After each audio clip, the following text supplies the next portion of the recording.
in the chat, I'll be sure to take one that way.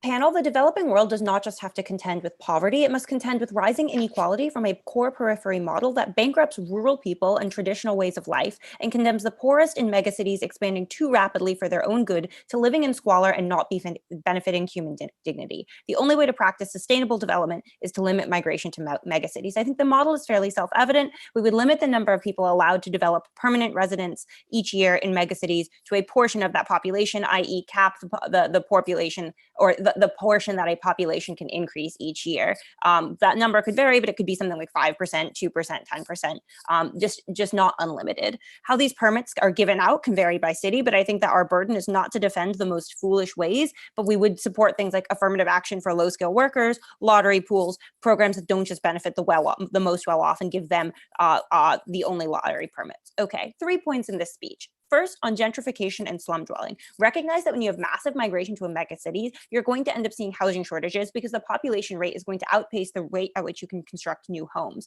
We say that these housing shortages are going to cause high home prices because demand is going to be greater than supply, right? I think that has two big harms. First, we tell you that this pushes out extant residents who are going to become homeless or are going to live in slums. We say that the developing world is particularly at risk of this harm because you don't have the capacity for public housing in the developing world because you don't have the tax base, you don't have the same level of state capacity as there is in the developed world.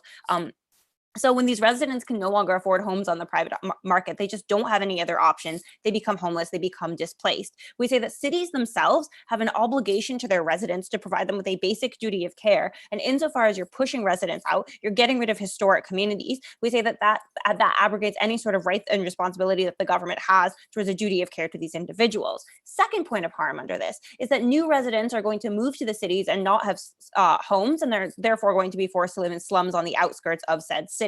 Recognize first that typically there are low rates of information availability in the developing world due to things like poor internet access, a lack of literacy, etc. That means that it's relatively easy for people from villages to be misled about what the city can offer. In reality, they're going to be living on the outskirts of a city rather than like in the core downtown of a city where services like public transit are available. For example, in Lahore, on the outskirts of the city, there's no public transit, and like the pull factors that incentivize people to go to a city, things like better public services, are just redundant because you don't actually end up being able to access these benefits. But these neighborhoods on the outskirts are sort of the only neighborhoods left where there's even any physical space. The second thing we would say is that there are push factors that would incentivize people to leave their rural area, things like poverty and a lack of jobs. But recognize that when the urban city stagnates because there's such an excess of labor, when you still can't find a job in your urban city because you have less skills than like your urban counterparts, all of those push factors don't end up mattering, and you're still going to be consigned to a life of poverty. So the pull factors don't apply to the neighborhood that rural individuals actually end up living in, and the push factors also become moot. Note that the asymmetry of information I mentioned earlier also means that people can't be rational actors because they don't have the capacity to act in their own self-interest when moving to megacities, and the state therefore has to protect their needs. We say that when these people move to the city and are misled, they end up in the outskirts on slums. Why is that so bad? Because slums and public cities are just simply worse places to live than even underdeveloped rural areas because of things like a lack of running water and sanitation that leads to public health issues and contracting like easily curable but unfortunately oftentimes fatal diseases. Things like a lack of electricity, things like a high rate of crime and a lack of public safety. The biggest issue with poverty, we tell you on Open in Government, isn't the income level that you have, it's that you are living a low quality of life because the money doesn't buy much. People are lured into the city by nominally higher salaries, but we tell you that they're going to have like a higher cost of living, especially when you have a high rate of population increase that makes services in short supply and increases the demand for them. And they have things like dirtier air, unclean water, etc. So even if you're earning, say, $120 a month instead of $100 a month, it doesn't matter because you live in a much worse world with a much poorer quality of life. Second point of contention then is how this hurts public services. First, on how this hurts public services in cities. We tell you that rapid migration means that the rate of population growth is going to outpace the capacity to expand public services in these cities. That means that not only are you going to see new residents to these cities not able to access things like education, not able to access things like schools insofar, and not able to expand public services into these like rapidly created slums, etc. You also see the quality going to deteriorate in existing neighborhoods because the government is going to be overburdened. You're going to see like things like just like overcrowding on the trains. That means that the trains get delayed, things like that. There's just like a decline in public services and livability in the city overall. The second thing we would say is that this also hurts public services in rural areas. Why? We tell you that rural areas are right now losing population rapidly, which means that first of all, they're going to lose representation in the national parliament. That means they lose political capital. But second of all, these rural areas are losing their tax base because the people who move to cities are those who think that they can compete in the city market and have a better job, which means they have some skills beyond subsistence agriculture. These are the wealthiest and best off people within their region, within their village, and the rural areas are losing all of their skilled workforce. That means that these rural areas are going to have less political capital to demand things like funding from the national government and like less of a skilled workforce to provide funding to provide things like schools and teachers, etc. That means that in rural areas, you also get much worse public services and you get a continual decline of the rural areas. If OP tries to say that they're going to send remittances, again, think about the cost of living and job competitions. We say that it's unlikely that firms are going to pay more than the subsistence wage because there's so many laborers in these areas. I'll take a POI from CO. Which one is it? Housing prices rapidly going up because these people are moving in, or these people living on the outskirts of the city and slums? Yeah, I think it's both, right? I think you see a massive housing shortage, which means that housing prices are going to go up. And because there's only, say, like a million apartments for 2 million people, those 1 million people that can't find very expensive apartments are also going to be consigned to living in slums because the rate of population increase is just way greater than the how fast you can like physically build a new apartment building.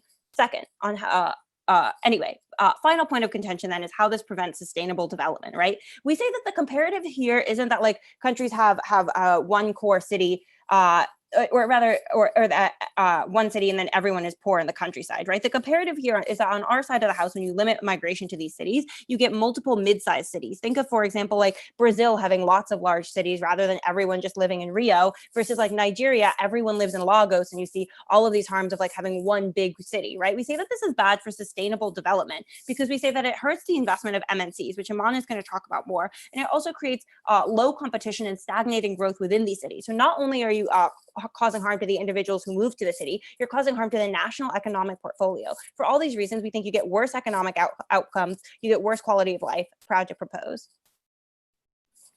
Thank you. We now welcome the Leader of Opposition.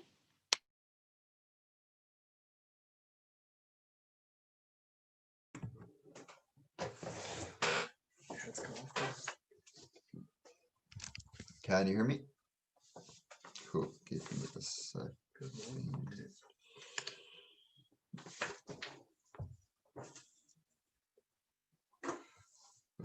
Okay. 3, 2, 1. Panel piece of framing, and then 2 points. 1, how this helps individuals. 2, how this helps the economy, explicitly clashing with opening government. Firstly, on the characterization of like how these cities often expand. No, I think CO's POI correctly points out the weird inherent contradiction in the logic. But 2, I also think that specifically when you look at the fact that these cities often just expand out, right? So like if you see a city and it initially was small, but it expands out, it's because there's so much area in which you can expand and build up that housing. OG say that this leads to house prices skyrocketing. I'm unsure why they haven't already, right? Like it's not as if like 10 million people come every year, right? They needed to weigh the harm there, and I think the harm that actually accrues is significantly small relative to that overall economy. I also think that the point where this policy is done, the market speculates and those prices are likely to go down. Framing. 1, I think this is a comparative advantage for these countries. Why? Because they're often competing with other nations, and when you have a rural or expanded economy, it means that labor is often more expensive and businesses can't grow. I'll explain that in a second. But 2, OG have sunk costs, right? And so far as they don't want this migration to happen, it's not that I think it's likely these individuals are likely not being able to actually access types of labor, because they say that you can apply for a permit, right? But they also say in their second point that there's an information asymmetry and a lot of people don't have access to information. To the extent that is true, I do not think that the people who actually need access to labor the most are the ones who can actually apply for those permits or actually get access to that capital 2 points. First, accessing jobs. 3 mechanisms. 1, investment. 3 things within this. I just think that the cost per unit per producing a good significantly goes down when you operate within a large city. Why? Because you have a diverse number of businesses within that large city. That means that you can cross-subsidize the expenses of one business isn't as profitable as the other. 2, it's an existing infrastructure. So if you want to go into a newer city, you have to actually pay and build up that infrastructure, because the state does not have an incentive to do so. And so far as the highest increase in GDP is from that specific state. So a lot of the investment from state on state infrastructure is likely to continue to go into this mega city. OG can't fiat that in. I think that is how it's likely to go. 3, they can expand, right? So it means that they can expand existing businesses out into other areas, like rural areas within that city. And I think that crucially means that you get a lot of those businesses growing. But fourthly, I think there's the types of businesses that explicitly lobby the government to improve infrastructure within those cities, because there's a lot of them. They have an incentive to leverage that political capital against that city. And that often means that the quality of life often has to improve, because even if slums exist, a lot of businesses may not want them to, and often advocate for at least improving those situations. Fifthly, that means when you get that additional capital, that you can help those other cities grow, because that government now has a wider pool of resources. So maybe in 20 years, we can do what OG want to do, but this debate is explicitly about what is best in the next 5 to 10 years. 2, lower wages. So I think, yes, OG may be right that there's a lot of people accessing capital, but I've already explained to you why these businesses have an exclusive incentive to expand and grow. But within that, the comparative within rural areas is because that they often do not get jobs, right? Because even if wages go down, that is an inherently bad thing. That's a fine thing that we're willing to bite as a trade-off. But on their side, rural areas do not expand because often there's no incentive for these businesses to come in and to invest in these areas, because all of their potential markets exist within those mega cities because they're the most profitable. I also think that this is crucially important, because when individuals have access to things like jobs, and this is the impacts of this, I think 1, they can do things like spend that money in local businesses, and that often has spin-off effects. So other businesses are able to grow. That means other people get businesses. Even if we take a short-term harm, that means that individuals get lower wages. Over the next 5 to 10 years, it looks like more businesses growing and individuals accessing labor. 2, it looks like more money for education, healthcare, and food. Insofar as they may not have access to clean sanitation, I think giving them access to capital is the fundamental thing that means they can access healthcare or just basic things like food and education. 3, I think it's individual capital, right? So it means they're able to hedge against potential risks happening towards those individuals. And fourthly, I think when those individuals have more capital, they're more likely to be taken seriously as political actors. And that political capital that OG flag is existing, I think, can be used to lobby for better things. Why is this necessary for developing nations' economy?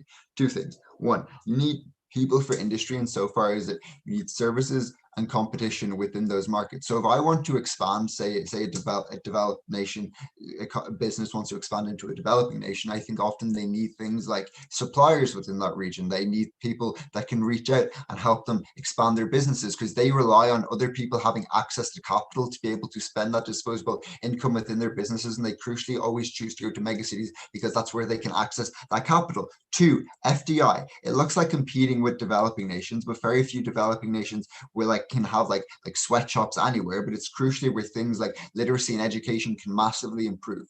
OG say that infrastructure is inherently bad, but the way in which you improve infrastructure is to not siphon away the biggest access to GDP growth within your country, because that GDP crucially over periods of time means you can expand that existing infrastructure in good ways. I'll take CG if they have a POI. The issue with this argument is that you assume that for some reason you need your mega cities to be overpopulated in order to be attractive to MNCs. We strike a far better balance and get better development in that way. No, because you missed the trade-off here. 1, you don't get the same access to capital from the government to build up infrastructure, so it means you never actually get them. 2, that sunk cost explicitly means that all of the things that OG flag as explicit harms can never be fixed, because you've no incentive to use that capital to improve the existing megacity. Crucially, this is about improving those things, not allowing you to just build something up and make the same exact problems over again. 3rd, and I think that just means that they expand because wage costs may be favorable. 2, it just means they often have better skilled laborers. Third point of substantive, ideological things. If you are from a rural area, per OG's characterization of this debate, you often don't have access to individuals with a wide degree of experiences. So if you live in a rural city, in a rural town, it's probably likely that you, if you were gay, you're the only gay person within that city. Crucially, the important thing that is important here is if you go to a mega city or have the ability to access a mega city, it's likely that you meet other people like you, get exposed to like underground scenes within those countries, or just to get exposed to other people, because often within developing nations, they often tend to be more conservative and more liberal towards members of the LGBT community. This is incredibly important insofar as this allows individuals to access their identity and not feel it very uncomfortable in everyday life. It just means that those individuals are likely to be significantly happier, even if you can't solve the deadlock of access to wealth and jobs. I think that is crucially important for all of those reasons. Thank you. We now welcome the Deputy Prime Minister. Yeah, so for POIs, I think you can just put them in the chat. If I still don't take one by 6 minutes, you can possibly just shout it out, like wave at me or something. Yeah, and just give me 1 second.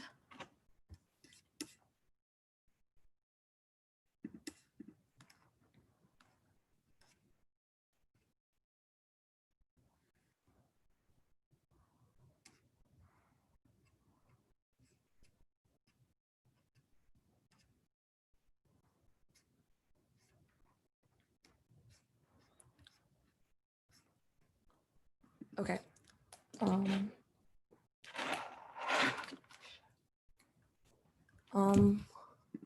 3, 2, 1. So the model that we presented to you in the current debate is basically this idea of why is it, I think that what opposition has completely forgotten is why is it that people move to these megacities in the first place, right? So people might move to these megacities for 2 reasons. They might move to these megacities because they want to access economic capital, or they might want to access social capital. The last argument that we get out of opposition is this idea of how they might want to access social capital because they want, for example, more gay people to be present in these cities. We feel like this is a bad comparative overall, because we tell you that where these people end up overall is in the outskirts of these cities, in like low income housing that might, for example, be slum housing, etc. So they might not get access to this social or economic capital overall. And this overall, this argument of this idea of like the fact that people want to move to these megacities because they want either economic or social capital doesn't stand, because they never get into the center of these cities overall. So if proposition is able to prove to you effectively that these people never get access to the center of the city in the first place, we win this particular debate because they never get access to this kind of economic or social capital. So we're going to win this debate on 3 particular issues. 1, the fact that people don't get access to the central capital that's present in mega cities, because development within these mega cities itself is not symmetric in nature. The development in these megacities itself asymmetric. So for example, you might have issues in cities like Lahore or Delhi in India, where you might have like development within these megacities be asymmetric in nature, where you have like large scale development happening in the center of these cities, whereas the outskirts of these cities have like large like development of like slum areas, or development like of lower housing, where people don't have access to like education or even like information dissemination that is the same as the center of these cities. So we tell you that information dissemination is like asymmetrical within these cities. But on the second, we also tell you that rural areas are going to be worse off. So you have like asymmetric development in the country overall. And then on the third note, we also tell you that rural areas are worse off because 1, you don't have MNC development take place in these particular areas. And on the second, we also tell you that you're going to have like MNCs not invest in the country overall, because you have like development being stagnant in this particular model. And with that, I move on to the particular issues within this particular debate. So before I contextualize that, let's think about why is it that people move to these megacities in the first place. So people move to these megacities because they basically feel like they're going to have better development models being provided to them when they basically move to countries like say like Lahore in Pakistan or like Delhi in India, right? So what they're literally trying to access is like better conditions for the kind of lifestyle that they have in the present model. But we tell you that these are the kind of conditions that won't be available to them simply because these cities are already overdeveloped. So what is uniquely true about developing countries is that you often have governments that are uniquely focusing on these mega cities. Why? Because A,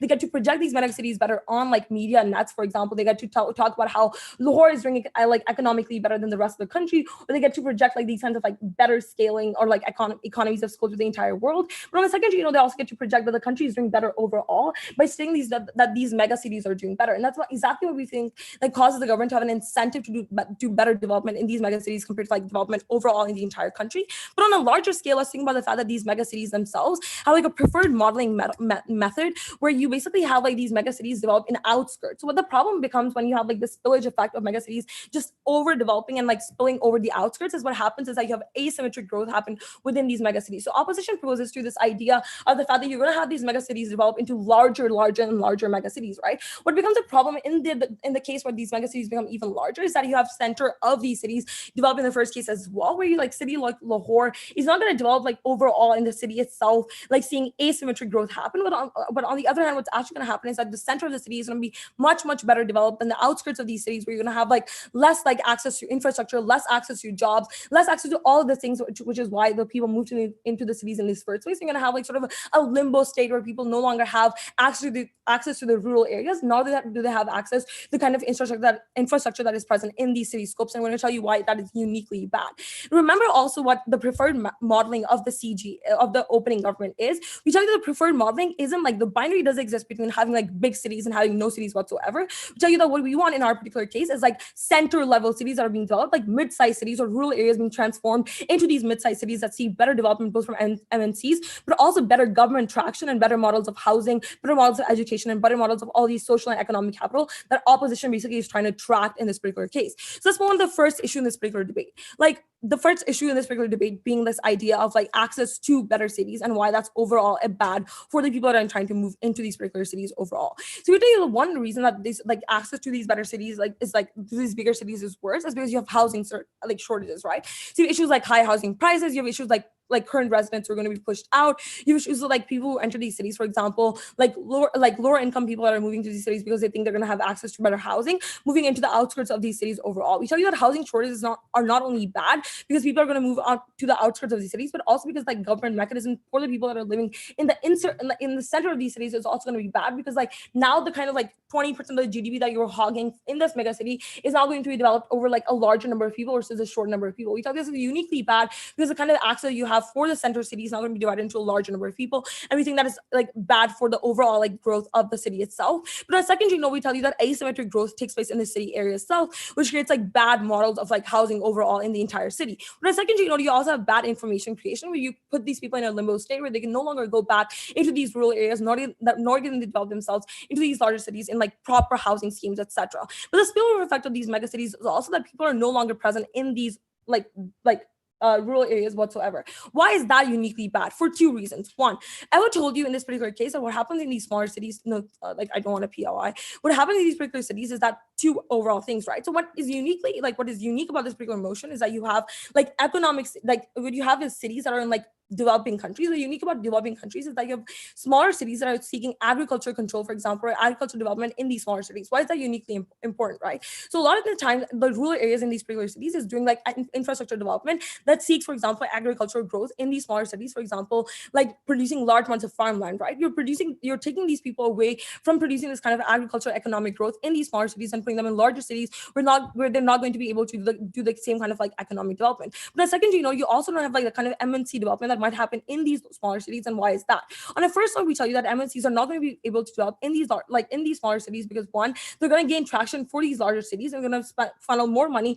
into the center of these cities. Why does the government not have an incentive, for example, use this money to distribute it equally to the entire city? One, we tell you that again, you have this population densification in the center of the city, where the government still has like large amounts of like incentive to develop infrastructure within the center, not develop in the outskirts. And even if we say like a better cities produced overall, that's a worse off model for the entire country because the cities are just going to develop overall, and the agricultural model in the lower rungs of this economy is going to just fail overall, right? Not only are you going to have like lower models of like agricultural development in these cities fail, but on a second, you're not going to have like better economic development happen in these smaller cities because agriculture control is going to be like asymmetric in these particular cities. That's exactly why you tell you what happens in this particular model is that you have cities like big cities in the center of the country that are like larger in nature that have like a spillover effect where people are going to be present in the outskirts of the cities living in slums. But not only are you taking away from the center of the city where people have to contribute to like economy in a much better manner, but on second, you're also taking away from things like agricultural development in the outskirts, or on second, like the infrastructure of like economies of scale in the outskirts of this country. For all these reasons, vote proposition. Thank you. We now welcome the Deputy Leader of Opposition.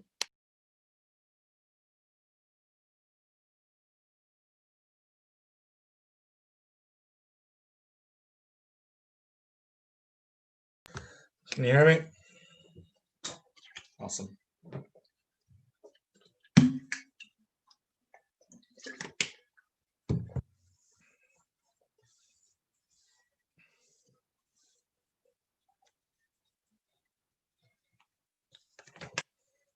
Panel, I think OG make two fundamental mistakes in this debate. First of all, their main impact is how you get less people moving into slums or shanty towns, but their only mechanism for doing this is that you limit housing permits. Panel, if you are about to move into a shanty town or a township or a favela, you probably don't have a permit in the first place, so therefore they have no mechanism to reduce the amount of people going into these towns because they probably don't care what the government regulation is. They're doing it out of economic coercion, which exists on the other side.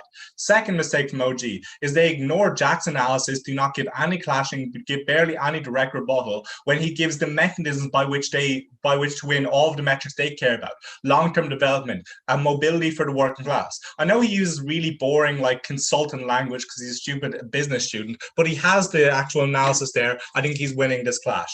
Two parts to deputy. First of all, OG's analysis, why it doesn't stand. Second of all, OO's analysis, why it does stand, why Jack is very good at debating. First of all, on OG.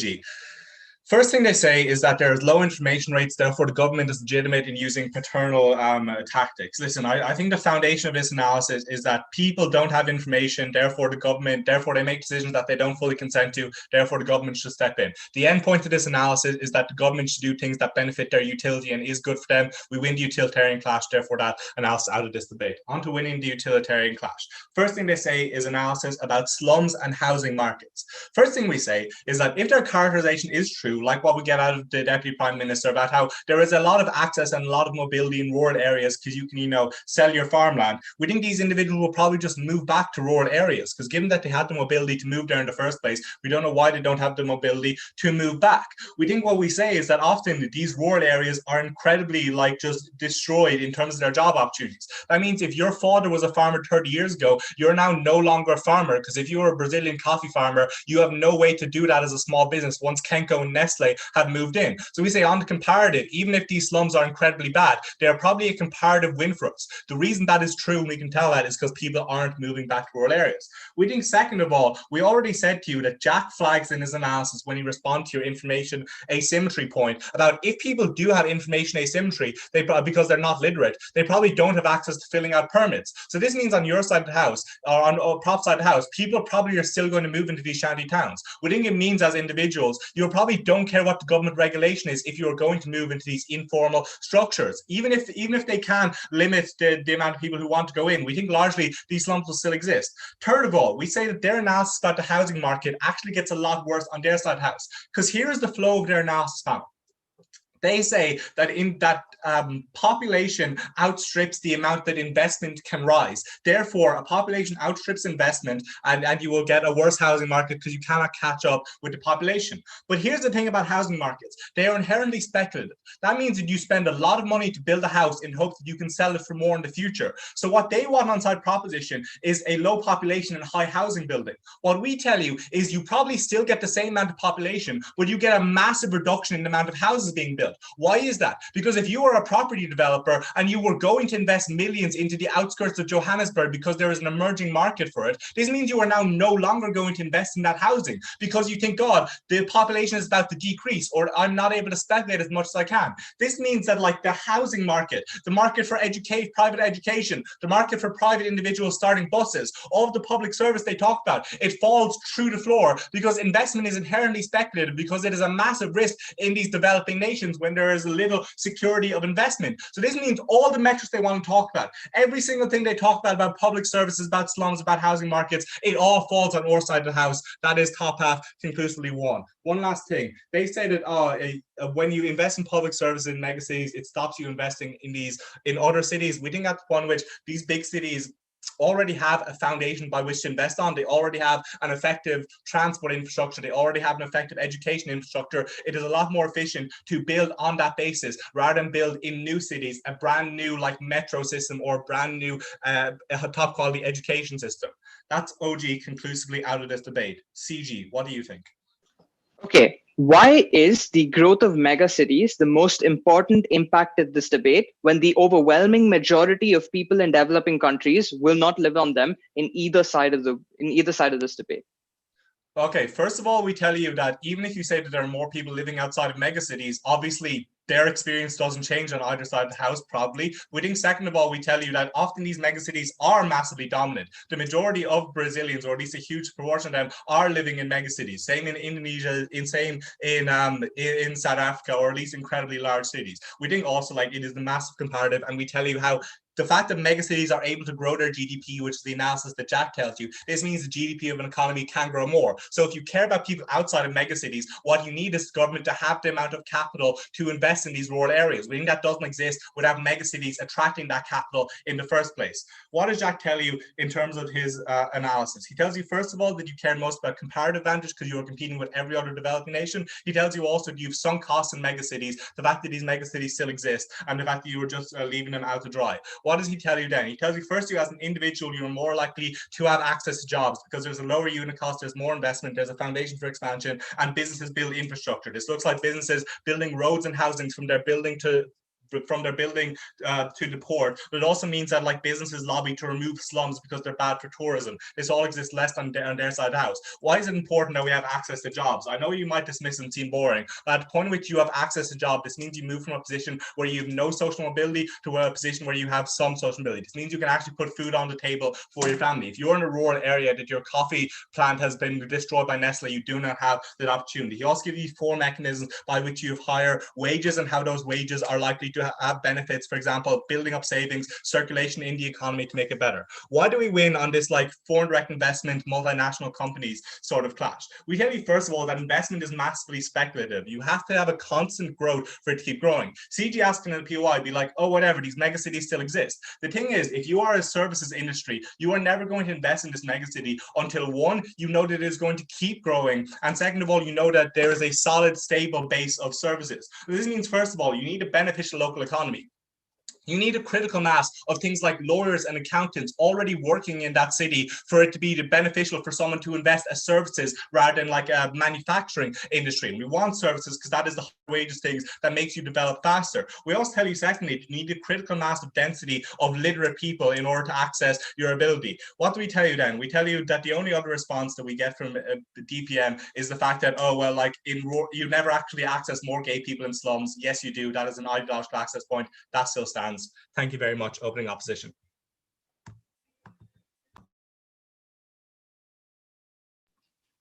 Thank you. We now welcome Member of Government. I would prefer POIs in the chat, or if you'd like, you can just raise your hand.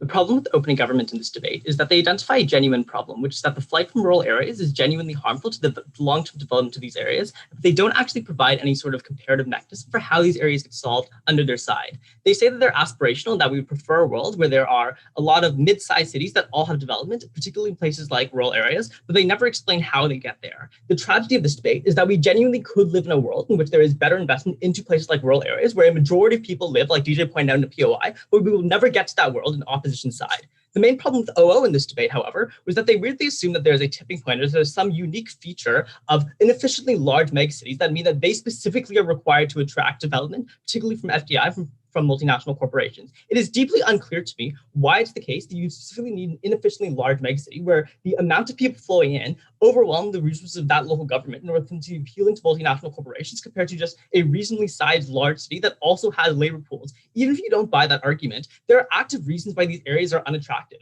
Because notably, like perhaps it's the case that the MNC cares about, like they now get one of the largest labor pools in the developing world, but they also have to take the fact that they get one of the largest urban slums in the developing world as well. They have to take the fact that often there will be higher crime rates in these areas because of the inability of local officials to keep up with that demand and that migration crisis flowing in. Those are active push factors that mean that MNCs are unlikely to want extremely large megacities anyways. And those are all reasons why it's deeply unclear to me why on OO you need large megacities rather than just a sufficiently large city that is able to be governed with its appropriate resources. Notably, the flippant response of OO that rural people's experiences do not matter because they will not change on either sides, I think is also damning for the OO case because that will be our extension in closing government. We're specifically going to talk about what is the rural-urban divide in this debate, why is the case this is extremely harmful when the most important issues will outweigh in this round, and why that uniquely gets solved when you're able to do things like better control migration, have more reasonable policies to how large cities get, and ensure you get development into rural areas that are otherwise ignored. This is critical, and other responses will be integrated throughout. The first thing I want to talk about here is just framing in terms of why the rural-urban divide is actually the most important issue in the debate and why it shouldn't have gone ignored by open government to the extent that it did. The first thing is that unlike in developed countries where urban areas are often the most dense and have the highest population, and people are more sparse in rural areas, these demographic trends are often flipped in the developing world because even though megacities are getting more and more popular, the overwhelming majority of people still often live in rural underdeveloped areas, particularly in places like Mexico or India, where a massive amount of people, 85% or upwards, still live in rural areas. That means that there's a massive proportion of this debate, even in a world where more people go into megacities. The question is who gets access to those benefits and who gets left out. We say that often the people who are left out are the most vulnerable in the debate, and often for a majority of people in the developing world. But secondly, the reason why this is incredibly important is that inequalities are always cyclical, and they become more and more entrenched over time, such that they become unmanageable by rural government. Because in a megacity or in a sufficiently large city that isn't necessarily a megacity,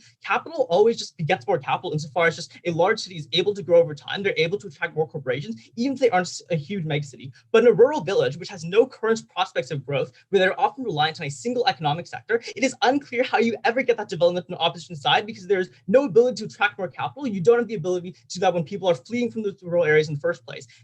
Those issues of inequalities often become unmanageable because of how they become sufficiently entrenched. But the third thing I want to establish here in terms of weighing is that you ought to prioritize intervening in this inequality early on, even if it is at the expense of the effects of limiting growth or FDI that opening opposition wants to talk about. And we're going to take a bolder stance that opening up government was unwilling to take, which is that we're fine with trading off some elements of growth, particularly in megacities, if it means we address these inequalities right now. Why? Because firstly, the logical reason why developing nations care about things like growth is because they specifically use that as a tool to uplift poverty of the most vulnerable people in those nations. Insofar as this is actively against the interests of some of the most vulnerable people in rural areas because they're actively left out. This is not in your interest to pursue growth as an end in and of itself. It is simply the means to the end of uplifting people who are relatively impoverished. But secondly, urban areas often already relatively have base levels of infrastructure. Insofar as they already have things like basic levels of public transportation, they already have other services that you do not have in rural areas. You are often more likely to have relative growth insofar as those systems already are in place. But the fourth and final thing I want to establish here in terms of framing is that there's a debate on opening path where opening government kind of assumes that people in rural areas have a lot of skills, and the big problem in opening government is that there will just be a brain drain effect, whereas the opening opposition response is that actually people in rural areas do not already have skills, therefore they have to go into urban areas. On closing government, we're going to take opening opposition at their best, because we're going to assume that even if there are some rural areas that do not have a lot of skilled people yet, we acknowledge that sometimes in rural areas, education isn't sufficient enough that people have a lot of skills, and you often have to go to a college in an urban area. We're able to skirt this on closing government, because noticeably, this motion isn't about purely banning migration. It's about restricting it in a way that we can often do it in a way that's controlled on our side. So we can do things that are clever with this policy, like in cases where there aren't a lot of skilled people in rural areas, we can do things like prioritize these people for temporary stays in urban areas to go to university and get skills that they need. We can do things like have systems where you do not heavily restrict that for specifically people who need skills in rural areas, but then heavily financially incentivize them to return to their homes later on to be able to provide development for those communities. Those are all things we can provide specifically in closing government, meaning even if opposition makes the argument that rural areas do not have sufficient skills, we are able to get that as well. Why is this incredibly important? And crucially, why is the urban-rural divide always entrenched on opposition side due to megacities? There are a couple of reasons for this. The only one that open government provides is just like the barriers to entry due to the brain drain effect. But there are a lot more mechanisms that they didn't talk about in terms of megacities. One, because people who leave rural areas for megacities do not have incentives to give back money back to the rural areas they came from, insofar as megacities always exist and have the most amount of development. Because notably, when rural areas always lack basic services and infrastructure, just sending back money to your family does nothing to help if there are no hospitals in the area. The best solution is to try to move your family out of that rural area into an urban area, meaning there's a collective action problem where you do not give money back to your families in rural areas, so you cannot get development that way. But secondly, this changes the incentives for governments to invest in these areas, because notably, if you as a federal or a regional government know that everyone is leaving a rural area to go to an urban area, there is no incentive to think they can invest in a public transportation system or invest in things like small business loans, because the people who are most skilled never take advantage of that in the rural areas, meaning you have no incentives to invest in that as a government. What changes under our side that is critical? Firstly, People who are capable of leaving are often the people who are most capable of being able to lobby local governments to create development. These are people who have gained skills from time in urban areas, but now returned to rural areas under our policy. These are people who have the most capital, they have the most politically vocal, and they can encourage governments to create this development. They provide an increasing return on investment for governments who previously wouldn't have wanted to invest in rural areas, but now know there is a return on investment for providing things like small business loans or public transportation systems, which previously there wasn't. Secondly, these people are highly skilled, which means they can attract multinational corporations and companies for those skills and talents. Thirdly, they can do things like start their own businesses, which massively uplift people out of poverty in these areas. And finally, this means in the long term, in these rural areas, they're more likely to attract the foreign direct investment that opening opposition is concerned about. At the end of this debate, this is extremely critical because the urban-rural divide will always exist insofar as megacities draw people away from those areas, and there is no incentive for people to give back to those rural areas or no incentive for governments to invest. We create those incentives in closing government. We propose. Thank you. We now welcome the member of opposition.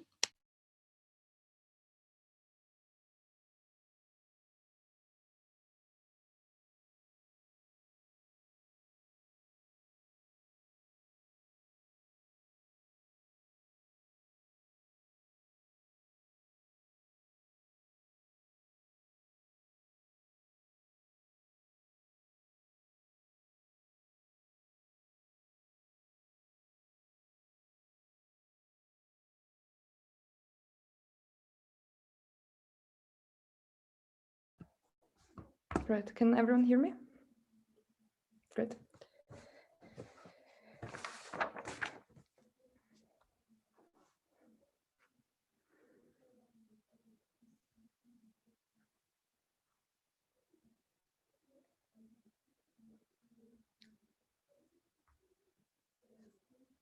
Hamza and I see this debate in the following manner. One, when it comes to developing countries, the economic side of development of regions is most certainly important. And we'll bring two analyses here. Firstly, we'll show you why it is exclusively beneficial for megacities to have this labor coming in and how it changes the landscape of megacities who severely suffer from the provision of public goods.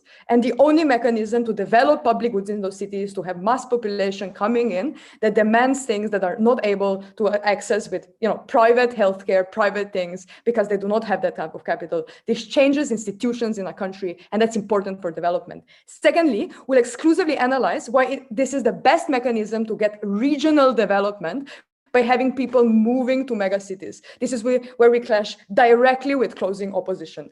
Thirdly, we'll bring you in a completely new piece of analysis that has been disregarded in this debate, and that is the following. Most countries know how to attract foreign direct investment to higher up their GDP per capita. What the problem is institutions, its norms, its culture. It's what makes a middle income country in a high income country. We say exclusively this is what happens when you have regional migration to mega cities, a completely new piece in this debate. I'll integrate my rebuttal as I go along. There's lots of material to cover. Let's go firstly with why we get specific benefits from mega cities. Firstly, we would observe that moving to mega city does mean for lots of people just a better life. People might say, oh, but you live in the slums. But we need to be comparative here. Firstly, you're able to get income that is in form of money, right? You're not disposing oftentimes only in goods or your own agricultural land. You're able to reach some kind of freedom with that stand. Secondly, what we say, exclusively there is mobility to your job. What this means is, if your father is a farmer, or probably on some feudal type of situation, so you're not an owner of land in this situation either way. So you stay in that progression anyway, compared to where you can move within the factory, if nothing else, to certain kind of mobility to better yourself, not you, the future generation. So there is a possibility of intergenerational mobility that otherwise does not arise. Furthermore, what we tell you is that as you move there and as you join manufacturing sector, you're able to get skills that you have previously not have, even if that means dealing with contracts, dealing with money, dealing with situations like this. And where we find exclusively the money comes from, because there's a problem on opening saying, do those people have money or not? They're pooling situations of money in those cities where those people pool their sources together, live relatively low cost, and send remittances back home. This is how they're able to sustain growth as well. And note, because those are the people coming in those cities with relatively low disposable income, what this means is that they demand public institutions. The problem of those countries is that oftentimes they don't have a developed healthcare. They don't have a developed access to things that the common people that are not particularly rich need. This is where there's political capital to develop those things in those countries and this expand cities, not only for the people that come in, but for general population that was already there to begin with. So we say this exclusively furthers the benefit of the people that come into the city, but also furthers the benefit of the city itself. Flip, let's go to the regional development. What they tell us is, look, FDI will come to regions because people are not there and they're skilled. Notice, first, one of their max is just not exclusive to either side, right? They say, oh, we're gonna incentivize people to come back. Look, subsidies to regions to have the skilled people to come, you know, it can happen on either side. Even more so, we would suggest it's even better if we don't tie to the region you come from. We'll just give money to anyone who wants to develop their business and is skilled and thinks that's their life mission, and they can go back to the region, not exclusive. Secondly, they seem to think that FDI and development in those areas is a function of people, not a function of resources or infrastructure in that area. So they say, oh, if we have people, then we will have FDI coming in. We say, no, like cheap labor is in abundance in this situation. The difference is the infrastructure that needs to be developed. What we say, there's no reason to develop this infrastructure if you perceive those people in regions to be as backward, as culturally much more conservative, as someone who isn't skilled, who does not match up to the megacity. So there's no political capital to do this. So going in purely based on the fact that there are people is unlikely. Those are cities that were developed oftentimes under colonial rule, where it was, you know, a merchant city was developed, routes to that was developed. Everything else is highly dispersed and does not have clear, transport routes where people would be able to, you know, move services from one sector to another. Like there's a clear problem with just infrastructure in that sense. But secondly, foreign direct investment goes into mega cities because of legal frameworks that exist there. They feel safe there because they know that these are, you know, metropolis where people have been educated abroad come back and they know kind of how the things work. You know, there's a reason they come there, and this is why regions aren't as attractive to them, and this is why they're unlikely to go there to begin with. But how do we develop the regions in this sense? Firstly, we note that remittances that happen because of the pooling systems in those mega cities are the starting capital people need to break out of the poverty trap. They tell us, oh, you know, they will start their own businesses and they will lobby the local governments. The problem is when you don't have enough disposable income to start your own business, you cannot buy, you know, your first or second sewing machine. We say once you have those remittances, the other parts of family have a better life as well. They have a better standard of living in the regions as well because they have some money that isn't just the goods that they can exchange, in which they can further themselves. So we say from a bottom-up approach, those resources now exist and are able to break out. But secondly, what we tell you is it's a top-down approach that's likely to happen, and this is where the political extension comes in. Look, firstly, what we tell you is when people are, you know, left in the regions, there's no reason why people in mega cities that are politicians should care about those regions. One, these are oftentimes situations when regional leaders see mega cities as some kind of, cities of sin, and things are done in a way that they don't like. So there's no reason why regional leaders and government leaders should, you know, correspond to one another or like one another to begin with. This is, secondly, their prejudice that is in the mega cities about the people and their norms in the region. There's no political capital in mega cities to care about those people, especially when FDI, as proven, is coming to that city. So this is why we tell you, look, once those people are starting to move in, they're here, right? Even if you buy nothing in my speech up until this point, if they live in slums and there's nothing good for them in mega cities, this creates capital to say, oh, we have a problem, right? We have lots of like people coming in and we need to change something like this. So this is where we tell you, look, the difference is that now those people are visible, even if you buy nothing else. And this is where people can come in and change stuff. Yeah, vote closing opposition. Thank you. We now welcome the government whip.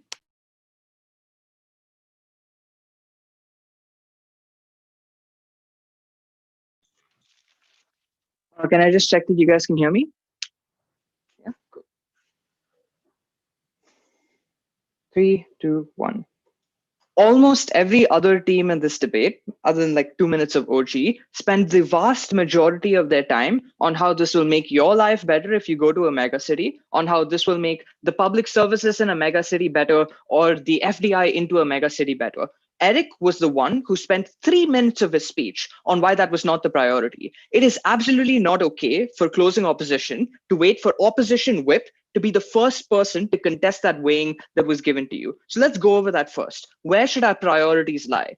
Let's be clear, in the overwhelming majority of cases, people live in rural areas on both sides of the house. So Delhi, for example, an example thrown around in this debate, might have 20 million people, which seems like a lot, but India has over 1.1 billion people. It is a fraction compared to the number of people in rural areas. Brazil in Rio might have around, say, 8 million people, but the population of the country is over 150 million people. Rural areas will always consist of the bulk of the population. What does that mean?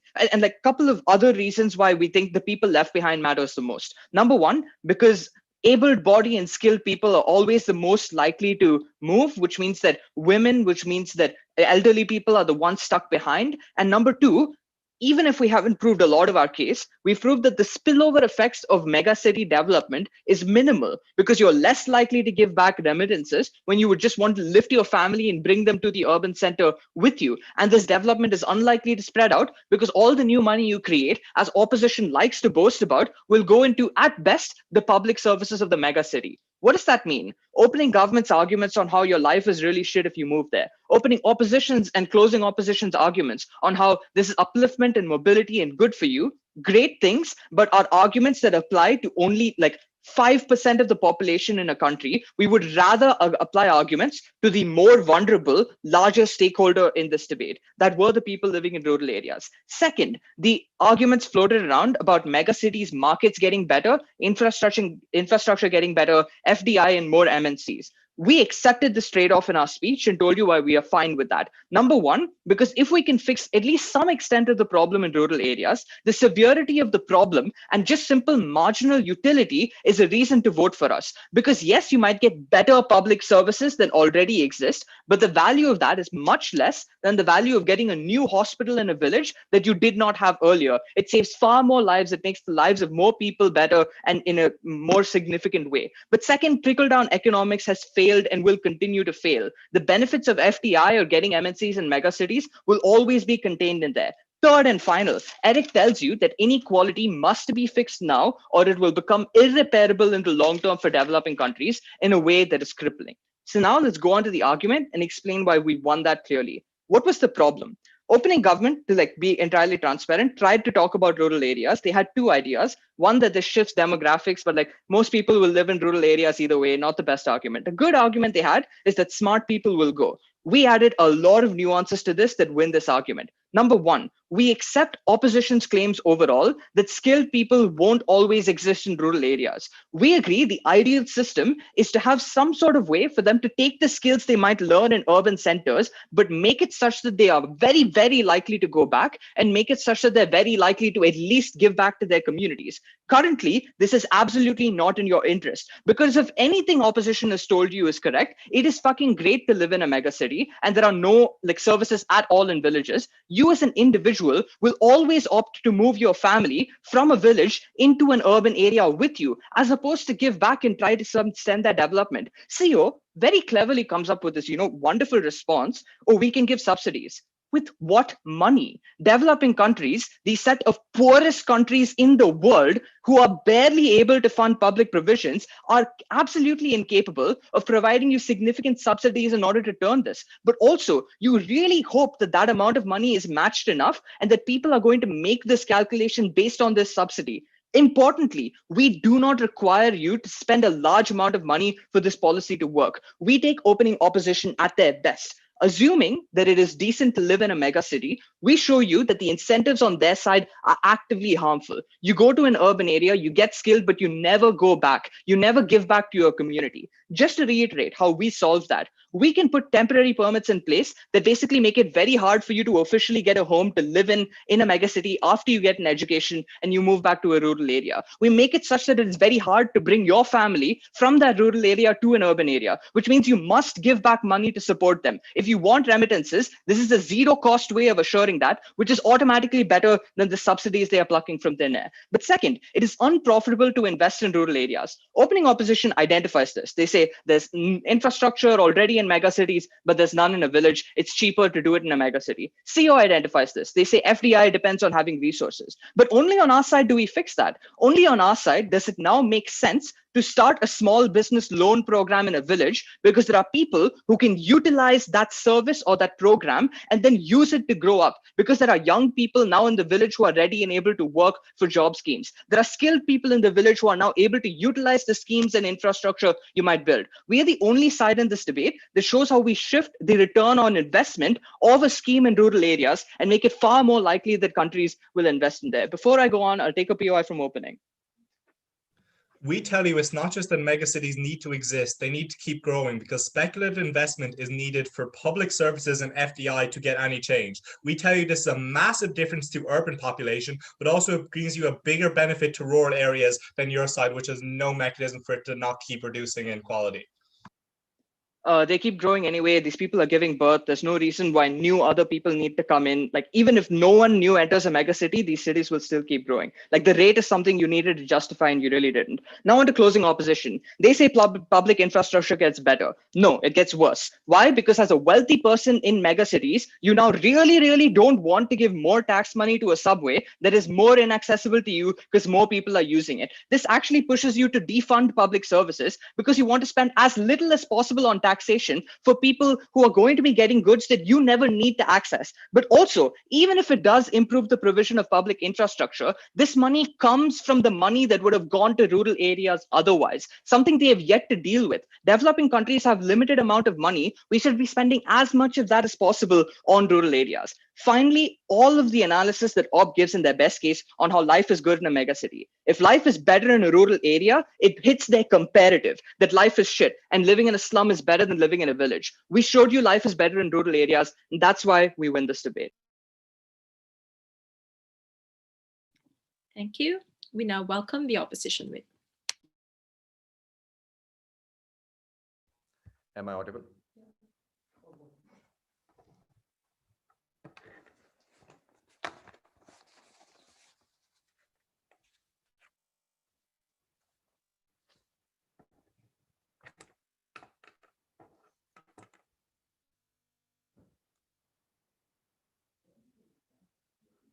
I'm going to start by being petty and just fact check them. It doesn't win me the debate, but people shouldn't lie in debates. Like, most rural-urban migration for the next 20 years, according to the World Bank, is in the developing world. It's about 90%. Most people in the future will live in mega cities in the developing world. So this strange intuition that, it's a tiny proportion of people is just untrue. This doesn't win me the debate, but I'm just saying it. I don't know why CG said that.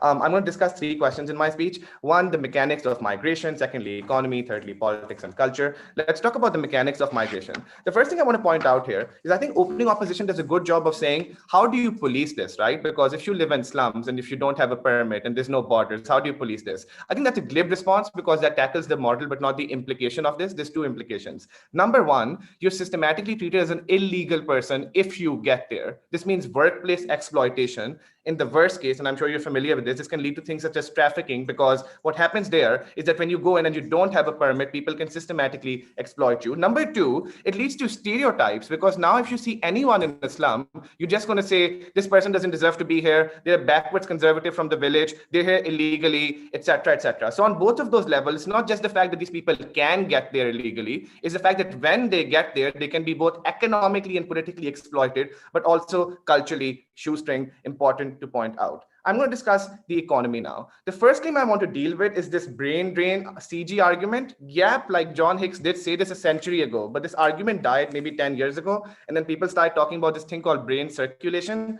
So what happens there is that you go into a city and then you get skills and you have your family back home and you care about them. You know those old people that they talked about? You probably love those old people. So when you get the skills, you go back to those places and then you start building things. And that's how brain circulation works. So it's extremely unclear to me why brain drain is a more intuitive theory of development than brain circulation. But at best, I'm washing this right now because it could be either one of them, right? Let me create an asymmetry. 3 responses. 1, this entire argument is contingent on remittances not being enough. I just need to point this out because they keep saying you never talked about rural areas. Where are the remittances going to? Like New York, the remittances are going back to rural areas. So all of opposition bench is talking about rural areas insofar as we're trying to prove remittances exist. Why do we win that compared to opening opposition? 3 reasons. The reasons that we have more remittances is A, Anna uniquely shows to you that we have something called economies of scale informally within these slums. What does that mean? You don't shop at the Sainsbury's, you don't shop at the Waitrose, you have your own little informal stores set up within these slums to shop from them.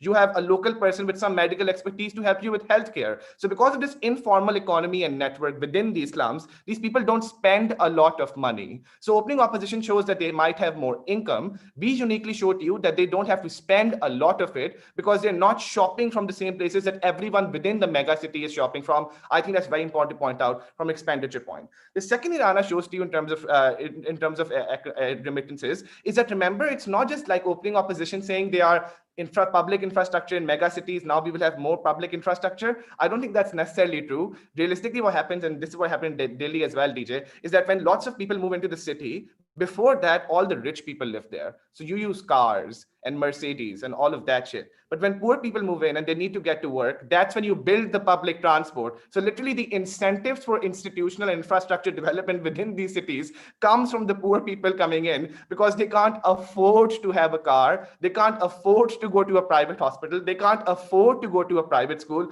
That's where you create all of that stuff. But the final thing that she says to you there is that there's a mobility argument, right? It's not just the fact that you can't be a farmer anymore, which is what opening opposition talked about. We're saying worst case, you can only be a farmer for the rest of your life. For better or for worse, subsistence agriculture gets you caught up in a cycle of intergenerational poverty and nothing ever changes. That's the tragedy of rural economics. But the point at which you come in and you scale yourself by virtue of working in a factory or waiting a table or cleaning someone's house, you're gaining skills that you can use. Especially in a factory system, occupationally, there's some mobility, right? Like what's the best case? You become a senior worker. What's the even best case? You perhaps become a manager. So things start changing for these people, which leads to more income.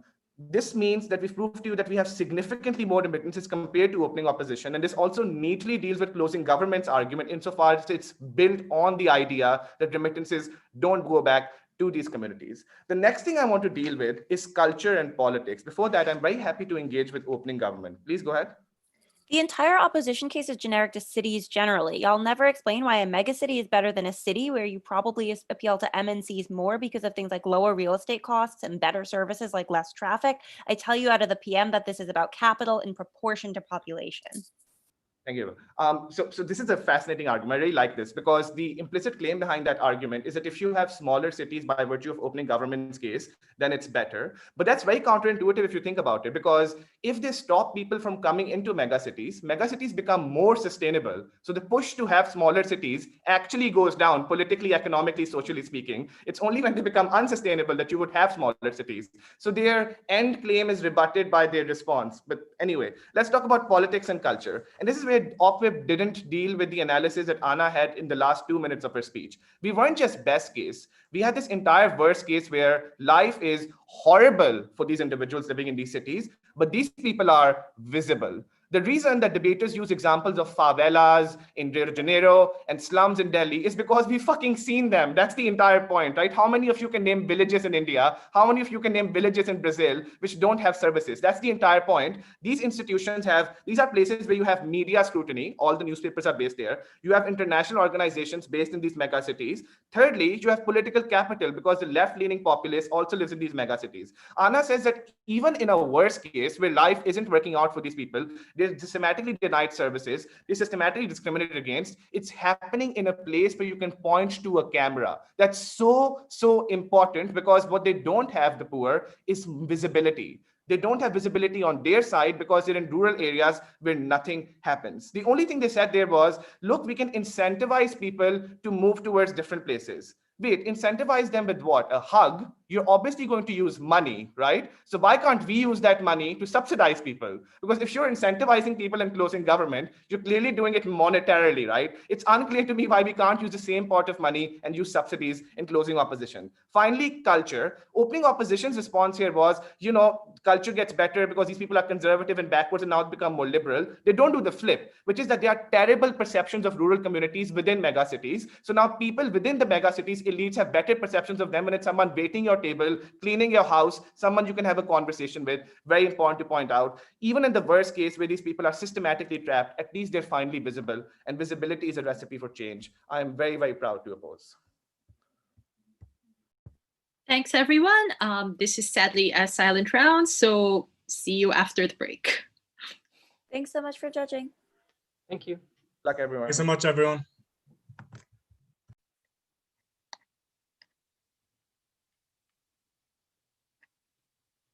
Okay. We can start chatting when they stop screaming us.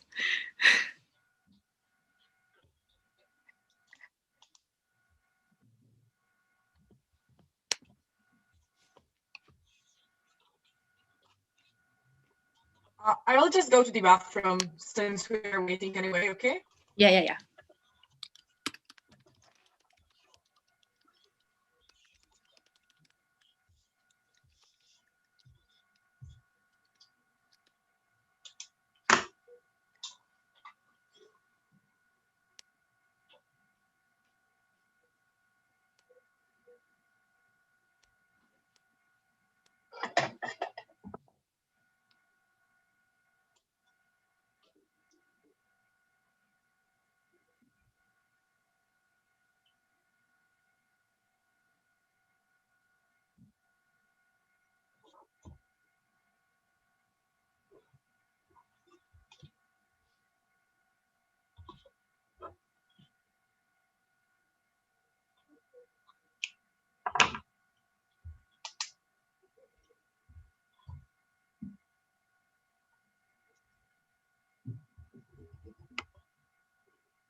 I need them to stop streaming us.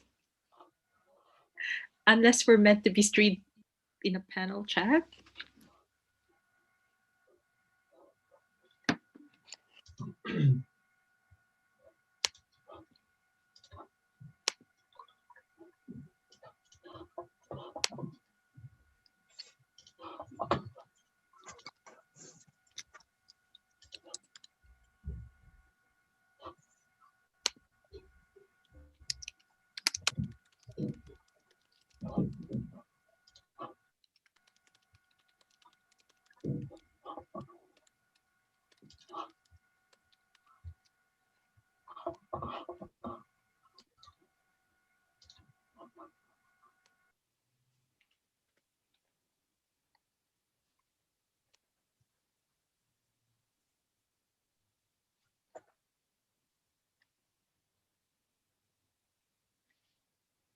I think we're still being streamed, right? Like I can still see it on. Yeah. I think we should text someone from the org. I have, unless they want us to start chatting as we are being streamed, which is fine, but I need to know.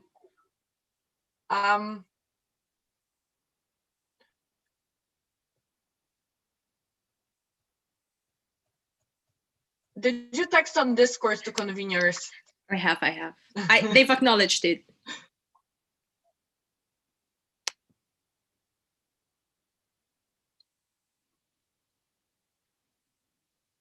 That's weird.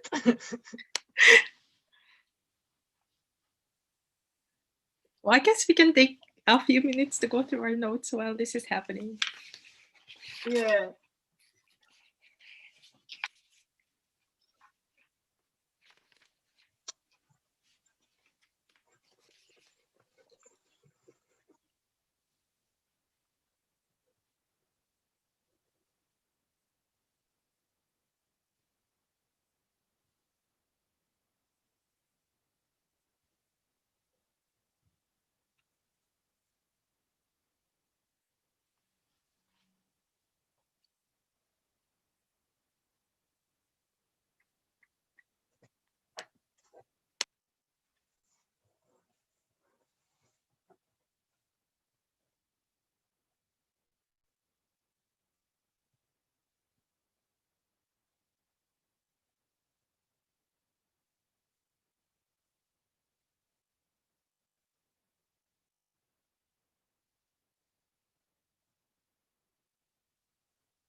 call and we can make and deliberate there if that's an issue. But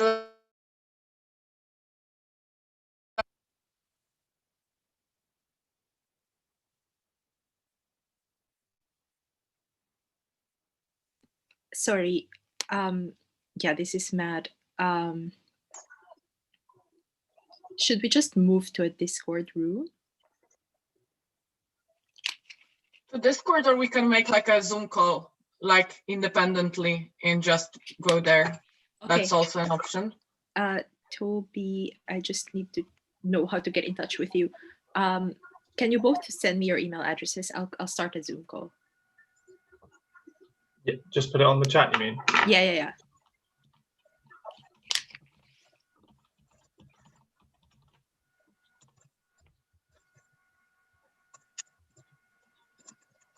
Claudia, can I get your email ad too?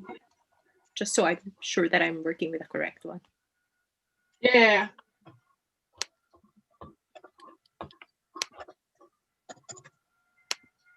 Oh yeah, because we also have a speaker who left in the call. Yeah. So I don't understand what's happening. Okay. Bye, friends. See you in 2 seconds. Bye. see ya.